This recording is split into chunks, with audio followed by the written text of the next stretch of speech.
Oi, queridos. Novamente aqui com a correção das atividades, né?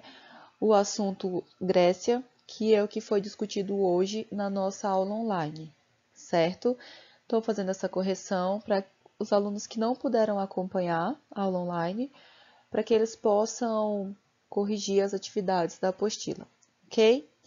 Então, assim, vamos iniciar com a primeira questão. Nessa primeira questão, na página 5, nós temos aí a seguinte pergunta: qual era a principal diferença entre o modo de vida das mulheres atenienses e o das mulheres espartanas? Olha só, a gente viu, né, que as mulheres atenienses, elas mal podiam sair de casa, né? Elas não eram consideradas cidadãs, né? Cidadãos só homens, e se fossem de pai e mãe também atenienses, né? E a mulher, assim que ela nascia, ela vivia submissa a um homem. Quando pequena, né, infância, adolescência, ela era submissa ao pai. Então ela estava ali sob o cuidado do pai dela. E a partir do momento que ela casava, ela ficava submissa a outro homem que era o marido dela. Então, assim, a gente vê a mulher ateniense dessa forma. As mulheres espartanas, a gente vê que elas conviviam com outras mulheres, né? E elas participavam também da vida pública, né? Porque como os homens se dedicavam à vida militar, elas participavam do comércio e tudo mais, ok? Então, a gente pode, para resumir, né, as atenienses mal podiam sair de casa, né, deviam cuidar do lar, ou seja, era uma função, tinha que estar fazendo aqueles serviços domésticos de casa, cuidar de filho, enquanto as mulheres espartanas, né, elas conviviam e participavam dessa vida pública, conviviam com outras mulheres, ela participava da vida publicamente, ok? Então, essa é a principal diferença que a gente pode colocar, ok? Vamos seguir.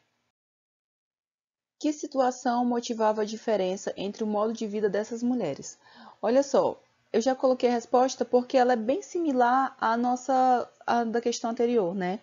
As diferenças culturais entre as duas cidades-estados. Por quê? A gente tem Atenas e Esparta, duas cidades aí que fazem parte de todo o mundo grego que a gente conhece, né? Vamos dizer assim, o mundo grego por causa de tudo que a gente viu já, tá? Mas assim, fazem parte da Grécia. E aí, apesar de fazerem parte de um mesmo lugar, eles são cidades-estados. Então, cada uma tem sua autonomia, cada uma funciona de uma forma diferente. Enquanto em Atenas a gente vê um regime político da democracia, em Esparta a gente vê a oligarquia, né? Os homens espartanos, eles se dedicavam ao quê? Aos exercícios militares, né? Então, o que que acontece aí? As mulheres cuidam das principais atividades comerciais da cidade, ok? Ou seja, além de participar da vida pública, ela está ali, ativa na cidade, ativa naquela vida da cidade, certo? E elas também criavam as crianças, né, até os 7 anos, os filhos dela. E a partir disso eles já entravam num ensinamento mais militar, né? Que era a forma que eles trabalhavam, funcionavam. E os homens de Atenas, eles eram mais voltados para a vida política, né? Então a gente nota essas duas diferenças, né? E vê como isso afeta na relação do modo de vida das mulheres. Porque como a gente falou na questão anterior, como como as mulheres de Atenas não participavam da vida pública, então logo elas se dedicavam mais à questão de casa, né? Apenas o cuidado dos filhos, tá? Sendo submissa a um homem, né? Não sendo cidadã daquela cidade. Enquanto em Esparta, por ser uma cidade o quê? Por ser uma cidade militarizada, né? As, o, como as intenções, os planos dos espartanos era diferente do povo ateniense. Então isso tinha influência diretamente sobre a vida dessas mulheres, né? A gente nota que essa situação das duas cidades, de ambas as cidades, tem uma influência na vida das mulheres, na vida de como elas atuavam nessa sociedade. ok? Então, assim, as diferenças culturais entre as duas cidades-estados, né? Essa é a situação que motiva a diferença entre o modo de vida, né? Então, vamos para a próxima. Aí eu passei para vocês uma a questão da pesquisa, mas hoje na nossa discussão, na nossa aula online, a gente falou que na página 7 tem algumas questões, né? Tem nem um questionário, é uma questão mesmo, uma questão que traz várias opções que a gente pode escolher. E essa questão fala sobre a mitologia de Ícaro e Dédalo, né? E aí a gente vai entender mais ou menos, olha só. Segundo a mitologia grega, Ícaro e Dédalo eram mantidos como prisioneiros no grande labirinto do rei Minos, em Creta, que o próprio Dédalo havia construído para o rei. Apesar de não saber a saída para sua própria construção, Dédalo era conhecido por sua notável engenhosidade e confeccionou habilmente 2 pares de asas de pluma unidas por cera, um para si e outro para o filho, que lhes permitiriam fugir de Creta. Ok. Dédalo advertiu o filho para que não voasse próximo demais do sol, que seguisse-o de perto e que evitasse traçar seu próprio caminho. Desnecessário dizer que Ícaro ignorou os conselhos do pai e foi voando cada vez mais alto no céu.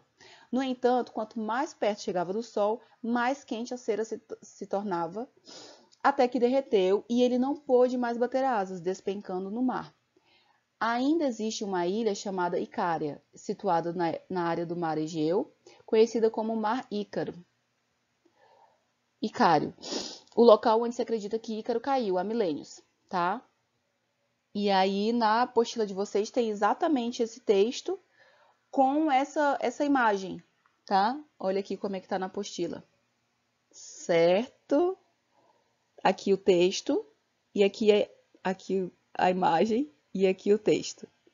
Ok? Então, assim, a pergunta, né, que vem dizendo que a gente discutiu hoje de manhã foi essa daqui. Assinale uma lição que pode ser tirada da história mitológica de Ícaro. E aí a gente tem as questões. Questão A. Um construtor deve sempre saber qual é a saída das suas construções? B. Cera é um produto muito bom para ser usado na criação de asas. Não, né, gente? A gente acabou de ver isso, que não deu muito certo. C. As pessoas não devem construir objetos para voar, pois elas podem cair. Todos devem aprender a nadar muito cedo, apesar de eu concordar com essa opção, mas não é isso, tá? E a última. É importante ser humilde e saber quais são os limites de seus atos. Eu vou tirar aqui um pouquinho.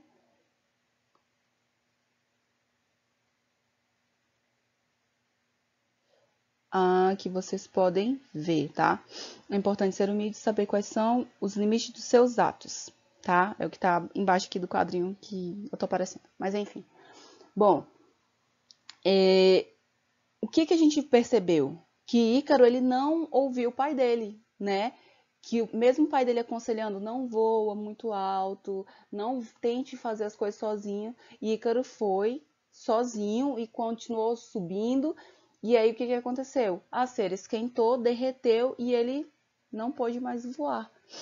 Então a gente vê aí que a gente marca a questão tá? É importante ser humilde e saber quais são os limites dos seus atos, certo?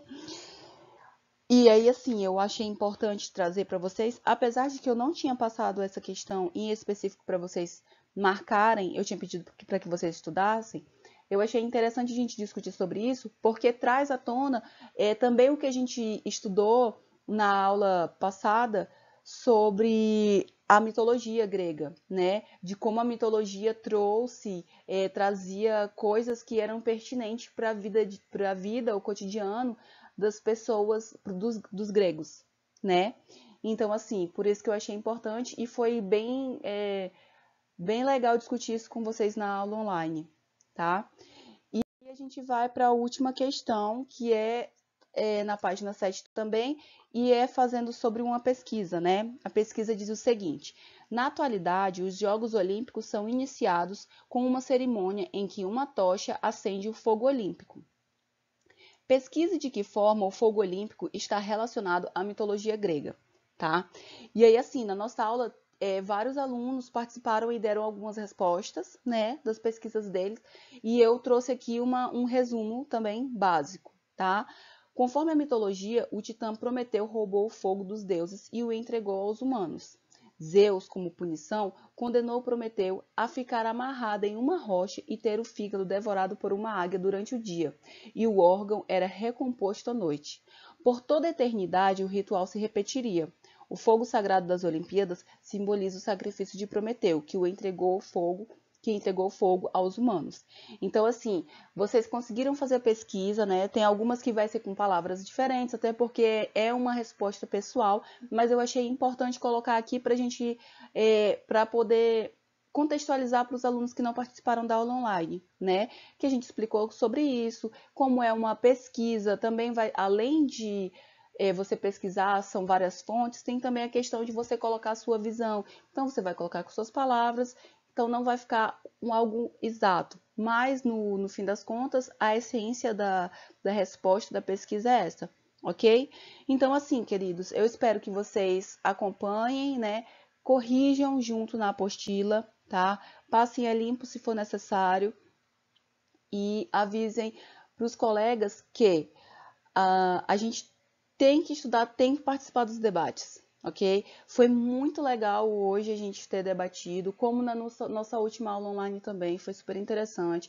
Então, assim, guardem, anotem as dúvidas. Professor, eu tive uma dúvida, que a gente vai sanar essas dúvidas tanto na aula online, quanto eu posso gravar para a nossa próxima aula também, para a nossa próxima videoaula. Ok? Então, assim, fiquem atentos, me mandem mensagem, entrem em contato comigo em qualquer dúvida, certo? É isso, eu espero que vocês estudem, tá? E até a próxima, queridos. Tchau!